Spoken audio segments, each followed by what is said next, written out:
सबसे पहले ये जानते हैं कि आखिर ये शाप होता क्या है और आम जिंदगी में, सामान्य जिंदगी में कैसे समझा जाए कि आपके ऊपर शाप है या नहीं है। देखिए, किसी व्यक्ति के द्वारा किए गए दुष्कर्मों की वजह से, किसी व्यक्ति के द्वारा किए गए गलत कार्यों की वजह से उसे एक अवधि तक, एक समय तक इसका फल भुगतना पड़ता है।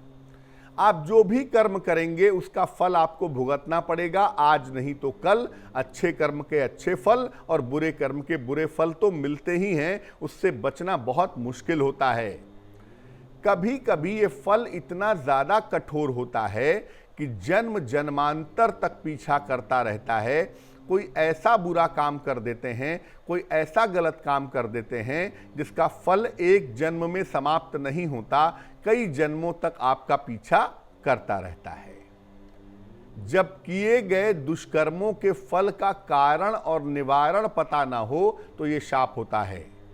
किस काम की वजह से आपको ये सजा मिल रही है और इसका समाधान क्या है, जब दोनों ही पता ना हो तो कुंडली में कहा जाता है कि भाई आप बहुत परेशान हैं, आपका कोई रास्ता समझ में नहीं आ रहा है, आपकी ज़िंदगी रास्ते पे नहीं आ पा रही है, जरूर कोई शाप होगा कुंडली में।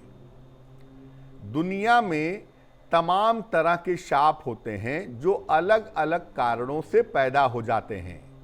बहुत सारे कारण होते हैं, बहुत सारे हमारे कर्म होते हैं जो कुंडली में शाप के रूप में सामने आ जाते हैं।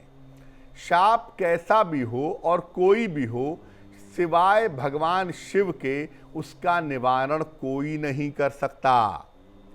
भावी मेट सके त्रिपुरारी, भगवान शिव ही ऐसे देवता हैं, ऐसे ईश्वर के स्वरूप माने जाते हैं जिनकी कृपा से आप अपने जन्म जन्मांतर के कर्मों को रेक्टिफाई कर सकते हैं, जन्म जन्मांतर के कर्मों को सुधार सकते हैं और कुंडली के शाप को नष्ट कर सकते हैं। और इसके लिए आपको भगवान शिव की शरण में जाना पड़ेगा। अब एक सवाल ये पैदा होता है कि कैसे ये जाने, कैसे ये पहचाने कि हमारे जीवन में शाप है, कोई दोष है। कुंडली में अगर राहु की स्थिति खराब हो तो समझना चाहिए कि कुंडली में कोई ना कोई शाप जरूर है।